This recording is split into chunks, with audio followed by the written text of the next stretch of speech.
नमस्कार दोस्तों, स्वागत है इस लेक्चर में जिसमें हम आपको जीके के इम्पोर्टेंट क्वेश्चन के बारे में बहुत आसान तरीके से एक्सप्लेन करेंगे।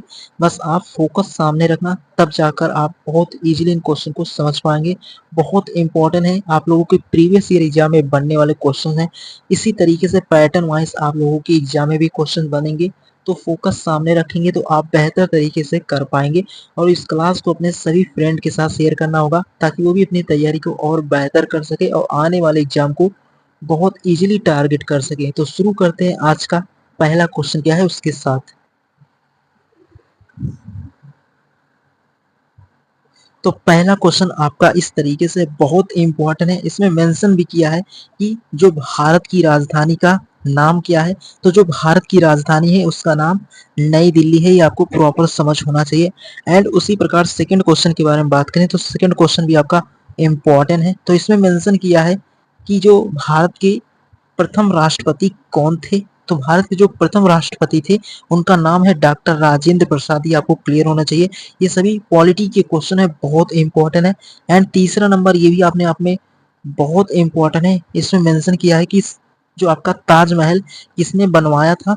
तो ताजमहल जो बनवाया था वो आपका शाहजहां ने ताजमहल को बनवाया था। ये आपको क्लियर होना चाहिए, सीधे एग्जाम में बनने वाले ये क्वेश्चंस हैं।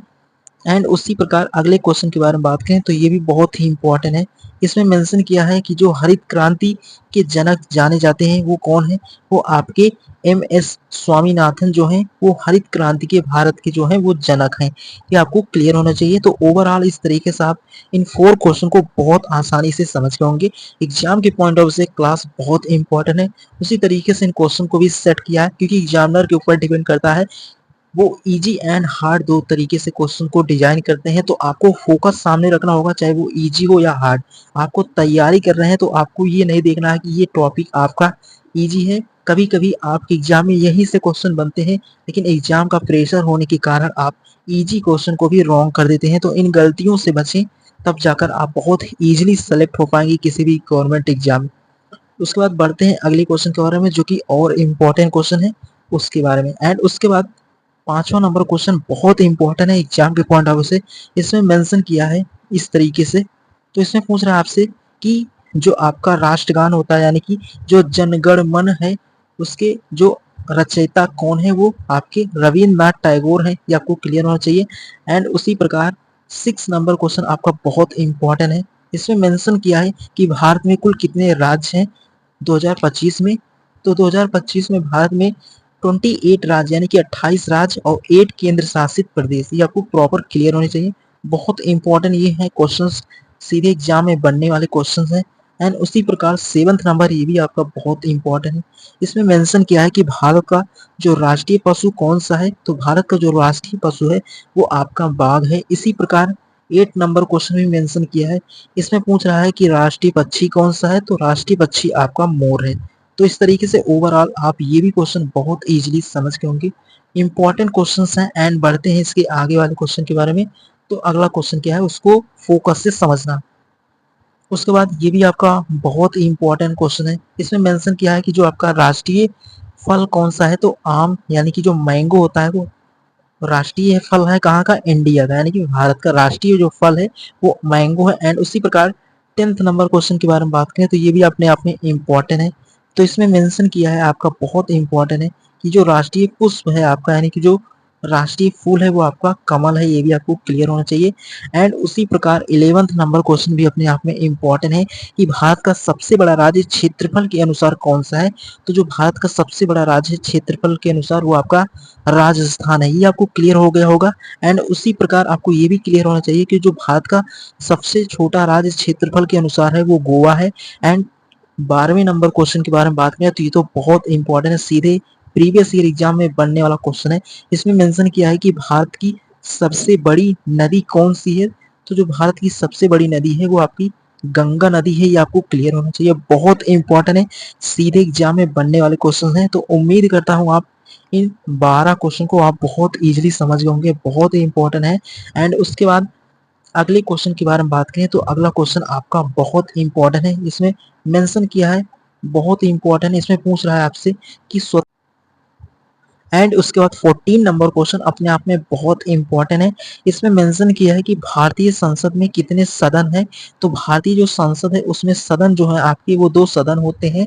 एक तो होता है आपका लोकसभा और एक होता है राज्यसभा। तो इस तरीके से लोकसभा और राज्यसभा के बारे में आपको प्रॉपर समझ हो गया होगा।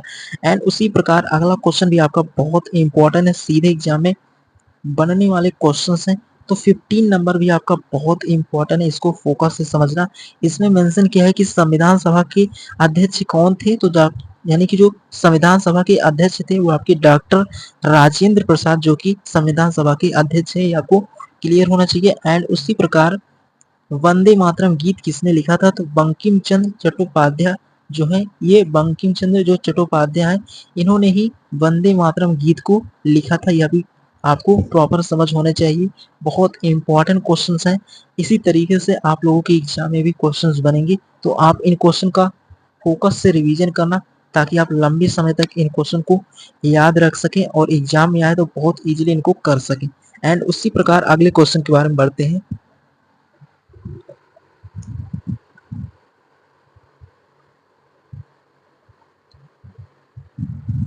उसके बाद अगला क्वेश्चन आपका बहुत इंपॉर्टेंट है।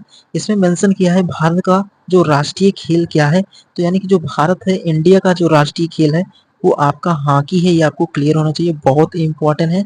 एंड उसी प्रकार अगले क्वेश्चन के बारे में बात करें तो अगला क्वेश्चन भी आपका बहुत इंपॉर्टेंट है। तो इस तरीके से आप 17 नंबर क्वेश्चन समझ गए होंगे और इससे प्रीवियस जितने भी क्वेश्चन हमने अभी तक डिस्कस किया है बहुत इजीली आप इनको समझ गए होंगे। तो उसी प्रकार जो भारत का राष्ट्रीय खेल है वो आपका हॉकी है, ये आपको क्लियर होना चाहिए, बहुत इंपॉर्टेंट है। तो इस तरीके एंड उसके बाद 18 नंबर क्वेश्चन आपका बहुत इंपॉर्टेंट है। इसमें मेंशन किया है इस तरीके से, इसमें पूछ रहा है आपसे कि तारक मेहता का उल्टा चश्मा किस प्रकार का कार्यक्रम है। वो आपका हास्य धारावाहिक है, ये आपको क्लियर होना चाहिए, बहुत इंपॉर्टेंट है। एंड 19 नंबर क्वेश्चन भी आपका बहुत इंपॉर्टेंट है, इसको समझना होगा। तो 19 नंबर क्वेश्चन सीधे एग्जाम में बनने वाला क्वेश्चन है। इसमें मेंशन किया है कि जो पृथ्वी सूर्य की परिक्रमा कितने दिनों में पूरा करती है। तो 365 दिन और 6 घंटे में जो है वो पृथ्वी सूर्य की परिक्रमा करती है, आपको प्रॉपर समझ होना चाहिए। एंड 20 नंबर क्वेश्चन के बारे में बात करें तो 20 नंबर क्वेश्चन आपका बहुत ही इंपॉर्टेंट है। इसमें मेंशन किया है कि भारत में सबसे ऊंचा पर्वत कौन सा है। तो कंचनजंगा जो एक पर्वत है वो भारत का सबसे ऊंचा पर्वत है, ये आपको क्लियर होना चाहिए, एग्जाम के पॉइंट ऑफ व्यू से बहुत इंपॉर्टेंट है।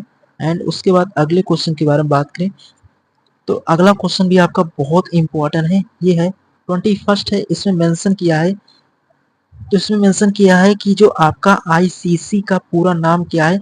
तो इंटरनेशनल क्रिकेट काउंसिल, ये आपको क्लियर होना चाहिए, बहुत इंपॉर्टेंट है, सीधे एग्जाम में बनने वाले क्वेश्चंस हैं, तो इनके बारे में आपको प्रॉपर समझ होना चाहिए। एंड उसी प्रकार 22 है, इसमें मेंशन किया है आपसे, पूछ रहा है कि लाल किला कहाँ स्थित है। तो आपका ये भी बहुत इंपॉर्टेंट है, जो लाल किला है आपका वो दिल्ली में है, ये आपको प्रॉपर समझ हो गया होगा। एंड उसी प्रकार 23 के बारे में बात करें तो ये भी आपका बहुत इंपॉर्टेंट है। तो 20 जो आपका 23 है, इसमें मेंशन किया है कि जलियांवाला बाग हत्याकांड कब हुआ था। तो 13 अप्रैल 1919 में, यानी कि 13 अप्रैल 1919 को जलियांवाला बाग हत्याकांड हुआ था, ये आपको प्रॉपर समझ होना चाहिए। यानी कि जो 13 अप्रैल 1919 है इस दिन ये इवेंट जो हुआ था, ये आपको प्रॉपर समझ होना चाहिए। एंड 24 के बारे में बात करें तो भारत के पहले उपराष्ट्रपति कौन थे। तो भारत के जो पहले उपराष्ट्रपति हैं वो आपके डॉक्टर सर्वपल्ली राधाकृष्णा जो है वो भारत के पहले उपराष्ट्रपति हैं, ये भी आपको प्रॉपर समझ होना चाहिए, एग्जाम की पॉइंट ऑफ से ये क्वेश्चंस बहुत इंपॉर्टेंट है। आप किसी भी एसएससी रेलवे या किसी और एग्जाम को उनके प्रीवियस ईयर क्वेश्चंस को देखेंगे तो आपको पूरा क्लियरिटी हो जाएगी। एंड बढ़ते हैं अगले क्वेश्चन के बारे में। तो अगला क्वेश्चन आपका बहुत इंपॉर्टेंट है। तो अगला 25 है, इसमें मेंशन किया है इस तरीके से, इसमें बोल रहा है कि द्रौपदी मुर्मू कौन है। तो भारत की वर्तमान राष्ट्रपति 2025 में है, ये आपको क्लियर होना चाहिए, बहुत इंपॉर्टेंट है। एंड 26 के बारे में बात करें तो ये भी आपका बहुत इंपॉर्टेंट है। इसमें मेंशन किया है कि विश्व का सबसे बड़ा महासागर कौन सा है। तो विश्व यानी कि वर्ल्ड में अगर बात करें तो आपका प्रशांत महासागर वो विश्व का सबसे बड़ा महासागर है, ये आपको क्लियरिटी हो गया होगा। एंड उसी प्रकार 27 बहुत ही इंपॉर्टेंट है, इसमें मेंशन किया है कि भारत में रुपया कब प्रारंभ हुआ था। तो 1540 यानी कि 1540 में शेर शाह सूरी द्वारा भारत में रुपया प्रारंभ किया गया था, ये आपको क्लियर होगा। और शेरशाह सूरी के बारे में आपको एक क्लास लगाएंगे जिसमें प्रॉपर उसके बारे में बहुत ही इजीली एक्सप्लेन करेंगे, बट आपको इस 27 नंबर क्वेश्चन में भी पूरी क्लियरिटी होगी। इस तरीके से जो आपकी हिस्ट्री के पोर्शन से क्वेश्चन है वो भी बहुत इंपॉर्टेंट होते हैं एग्जाम के पॉइंट ऑफ व्यू से। तो उम्मीद करता हूँ आप 27 क्वेश्चन बहुत इजीली समझ गए होंगे। एंड बढ़ते हैं अगले क्वेश्चन के बारे में जो कि और इम्पोर्टेंट क्वेश्चन है।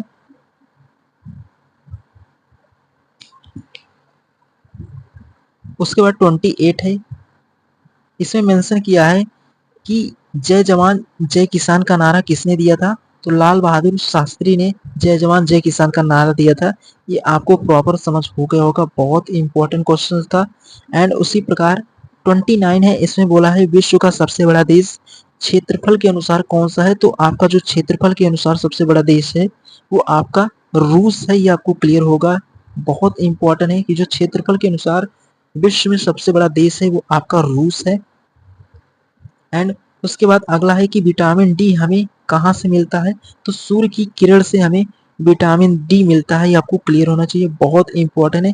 सीधे एग्जाम में बनने वाले ये क्वेश्चन हैं, बहुत इंपॉर्टेंट है। एंड उसके बाद अगले क्वेश्चन के बारे में बात करें तो अगला क्वेश्चन भी आपका बहुत इंपॉर्टेंट है, एग्जाम में पूछे जाने वाले क्वेश्चन है। उसके बाद ये भी क्वेश्चन आपका बहुत इंपॉर्टेंट है, इसमें मेंशन किया है भारत का पहला उपग्रह कौन सा था। तो आर्यभट्ट जो है वो भारत का पहला उपग्रह है। तो इस तरीके से आप 31 को भी बहुत इजीली समझ गए होंगे, बहुत इंपॉर्टेंट है।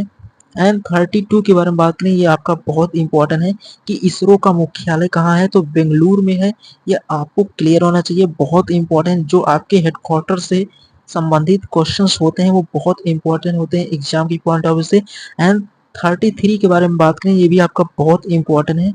या यानी कि इसमें मेंशन किया है जो महात्मा गांधी जिन्हें हम राष्ट्रपिता के नाम से भी जानते हैं, इनका जन्म कब हुआ था। तो 2 अक्टूबर 1869 यानी कि 2 अक्टूबर 1869 में महात्मा गांधी का जन्म हुआ था, ये आपको प्रॉपर समझ होना चाहिए, बहुत इंपॉर्टेंट है। तो इस तरीके से आप ये भी समझ गए होंगे। एंड उसके बाद ये भी क्वेश्चन आपका बहुत इंपॉर्टेंट है, इसमें मेंशन किया है कि भारतीय संविधान कब लागू हुआ था। तो 26 जनवरी 1950 यानी कि 26 जनवरी 1950 को भारतीय संविधान को लागू किया गया था, बहुत इंपॉर्टेंट है। एंड उसी प्रकार 35 है, यहाँ पर मेंशन किया है कि जल जीवन मिशन किससे संबंधित है। तो सभी घरों में जल उपलब्ध कराना, उसी से जल जीवन मिशन संबंधित है, ये आपको क्लियर होना चाहिए, बहुत इंपॉर्टेंट है। उसी प्रकार 36 है, इसमें मेंशन किया है कि जो आपका नालंदा विश्वविद्यालय कहाँ स्थित है। तो बिहार एक राज्य है भारत का, वहीं पर नालंदा विश्वविद्यालय स्थित है, ये आपको प्रॉपर समझ हो गया होगा। तो इस तरीके से आप ये भी क्वेश्चन बहुत इजीली समझ गए होंगे, बहुत इंपॉर्टेंट है। एंड उसके बाद अगले क्वेश्चन के बारे में बात करें तो अगला क्वेश्चन भी आपका बहुत इंपॉर्टेंट है।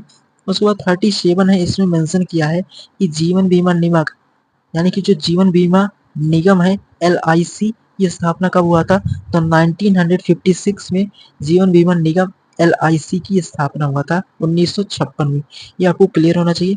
एंड 38 है, इसमें मेंशन किया है कि विश्व पर्यावरण दिवस कब मनाया जाता है। तो 5 जून को हम इसको विश्व पर्यावरण दिवस को सेलिब्रेट करते हैं, आपको क्लियर होना चाहिए, बहुत इंपॉर्टेंट है। एंड उसके बाद 39 है, इसमें मेंशन किया है, बहुत ही इंपॉर्टेंट है कि भारत की पहली महिला प्रधानमंत्री यानी कि जो भारत की पहली वुमेन प्राइम मिनिस्टर कौन थी। तो इंदिरा गांधी है, ये आपको प्रॉपर समझ हो गया होगा। तो इस तरीके से आप 39 क्वेश्चन को भी बहुत इजीली समझ गए होंगे, बहुत इंपॉर्टेंट क्वेश्चंस हैं। तो इस तरीके से आपको फोकस सामने रखना होगा, बहुत इंपॉर्टेंट। एंड उसके बाद 14 नंबर क्वेश्चन भी आपका बहुत इंपॉर्टेंट है, इसमें मेंशन किया है कि जो PV सिंधु किस खेल से संबंधित है। वो आपका बैडमिंटन से संबंधित है, ये आपको क्लियर होना चाहिए, एग्जाम के पॉइंट ऑफ से क्वेश्चन बहुत इंपॉर्टेंट है। एंड उसी प्रकार आपका 41 भी आपका बहुत इंपॉर्टेंट है, इसमें मेंशन किया है कि मोदी जी का पूरा नाम क्या है। तो जो मोदी जी का पूरा नाम है वो आपका है नरेंद्र दामोदर दास मोदी, जो आपके भारत के प्राइम मिनिस्टर है, उनके बारे में प्रॉपर उनका नाम यहाँ पर मेंशन है, इनके बारे में भी आपको प्रॉपर समझ होना चाहिए। एंड 42 है, ये भी आपका बहुत इंपॉर्टेंट है। तो इसमें मेंशन किया है इस तरीके से कि गुरु नानक देव जी किस धर्म के संस्थापक थे। तो सिख धर्म के जो संस्थापक हैं वो गुरु नानक देव जी हैं, ये आपको प्रॉपर समझ हो गया होगा। तो ओवरऑल इस तरीके से आप 42 क्वेश्चन को भी बहुत इजीली समझ गए होंगे, बहुत इंपॉर्टेंट एग्जाम की पॉइंट ऑफ व्यू से। एंड उसके बाद अगले क्वेश्चन के बारे में बात करें तो अगला क्वेश्चन भी आपका बहुत इंपॉर्टेंट है। तो अगला क्वेश्चन 43 है, इसमें मेंशन किया है इस तरीके से। तो इसमें मेंशन किया है कि भारत का राष्ट्रीय ध्वज किसने डिजाइन किया था। तो जो पिंगली वैकेया है उन्होंने भारत का जो राष्ट्रीय ध्वज है उसे डिजाइन किया था। ये आपको प्रॉपर समझ होना चाहिए। एंड तो इस प्रकार आपका 44 है, इसमें मेंशन किया है कि विश्व का सबसे ऊंचा जलप्रपात कौन सा है। तो आपका एंजल फॉल्स वेनेजुएला जो है वो आपका सबसे ऊंचा जलप्रपात है, आपको क्लियर होना चाहिए। और जो विश्व का है वो आपका एंजल फॉल्स वेनेजुएला जो है वो यानी कि जो विश्व का सबसे ऊंचा जलप्रपात है, ये आपको क्लियर हो गया होगा। एंड उसी प्रकार 45 है, इसमें मेंशन किया है कि न्यूटन किस वैज्ञानिक का नाम है। तो न्यूटन जो है वो सर आइजैक न्यूटन, जिन्होंने हमें गति के नियम के बारे में एक्सप्लेन किया था कि न्यूटन का जो प्रथम नियम क्या है, इन सभी के बारे में हम आपको फिजिक्स में बहुत इजीली एक्सप्लेन करेंगे। तो आप इस तरीके से उनको वहां पर समझ सकते हैं। बट आपको यहाँ पर ये समझना था कि जो न्यूटन किस वैज्ञानिक का नाम है, तो सर आइजैक न्यूटन को ही हम न्यूटन कहते हैं। तो इस तरीके से इनके बारे में भी आपको प्रॉपर समझ हो गया होगा। एंड उसी प्रकार अगले क्वेश्चन के बारे में बात करें तो अगला क्वेश्चन आपका है 46 है, इसमें मेंशन किया है कि बल्ब का आविष्कार किसने किया था। तो थॉमस अल्वा एडिसन जो है उन्होंने बल्ब का आविष्कार किया था, ये आपको क्लियर होना चाहिए। एंड उसी प्रकार अगला क्वेश्चन जो है वो भी बहुत इंपॉर्टेंट है। तो 47 है, इसमें मेंशन किया है। तो 47 में मेंशन किया है कि ताजमहल किस नदी के किनारे है। तो यमुना नदी के किनारे ताजमहल है, ये आपको क्लियर होना चाहिए, बहुत इंपॉर्टेंट है। उसी प्रकार 48 नंबर ये भी आपका बहुत इंपॉर्टेंट है कि जीवन का आधार क्या है। तो जीवन का जो आधार है वो आपका जल है, ये आपको क्लियर होना चाहिए। तो इस तरीके से आप 48 क्वेश्चन को बहुत इजीली समझ गए होंगे, बहुत इंपॉर्टेंट है। एंड उसके बाद बढ़ते हैं अगले क्वेश्चन के बारे में जो कि और इम्पोर्टेंट है। उसके बाद अगला क्वेश्चन आपका 49 है, इसमें मेंशन किया है कि मदर टेरेसा को भारत रत्न कब मिला था। तो 1980 में, यानी कि 1980 में मदर टेरेसा को भारत का रत्न मिला। तो इस तरीके से आपका जो 15 नंबर है इसमें मेंशन किया है कि यूएनओ का मुख्यालय कहाँ है। तो न्यूयॉर्क, यानी कि जो न्यूयॉर्क है वो आपका अमेरिका में है, ये आपको प्रॉपर समझ होगा। तो उम्मीद करते हैं आप इन क्वेश्चन को भी यहाँ तक समझ के होंगे। एंड उसके बाद अगला क्वेश्चन आपका बहुत इंपॉर्टेंट है जो 51 है, इसमें मेंशन किया है कि भारत की राजधानी क्या है। तो नई दिल्ली है, ये आपको प्रॉपर समझ होगा। एंड उसी प्रकार 52 है, इसमें मेंशन किया है कि विश्व का सबसे बड़ा महासागर कौन सा है। तो प्रशांत महासागर, ये भी आपको क्लियर हो गया होगा। एंड 53 है, इसमें मेंशन किया है कि भारत का संविधान कब लागू हुआ था। तो भारत का जो संविधान है वो 26 जनवरी 1950 को लागू हुआ था, ये आपको क्लियर होना चाहिए। एंड उसी प्रकार अगले क्वेश्चन के बारे में बात करें तो अगला क्वेश्चन आपका बहुत इंपॉर्टेंट है कि महात्मा गांधी जी का जन्म कहाँ हुआ था। तो पोरबंदर जो कि कहाँ पर है, गुजरात राज्य में है, ये आपको क्लियर होना चाहिए। एंड 55 के बारे में बात करें तो इसमें मेंशन किया है सौर मंडल का सबसे बड़ा ग्रह कौन सा है। तो बृहस्पति जो है वो सौर मंडल का सबसे बड़ा ग्रह है। एंड उसी प्रकार अगला क्वेश्चन भी आपका बहुत इंपॉर्टेंट है 56, इसमें मेंशन किया है ताजमहल किसने बनवाया था। तो शाहजहां ने बनवाया था, ये आपको प्रॉपर समझ हो गया होगा। तो इस तरीके से आप यहाँ तक बहुत इजीली इन क्वेश्चन को समझ गए होंगे। एंड उसी प्रकार अगला क्वेश्चन आपका बहुत इंपॉर्टेंट है, इसमें मेंशन किया है कि भारत का सबसे लंबा नदी जो है वो आपका गंगा नदी है, ये आपको क्लियर होना चाहिए।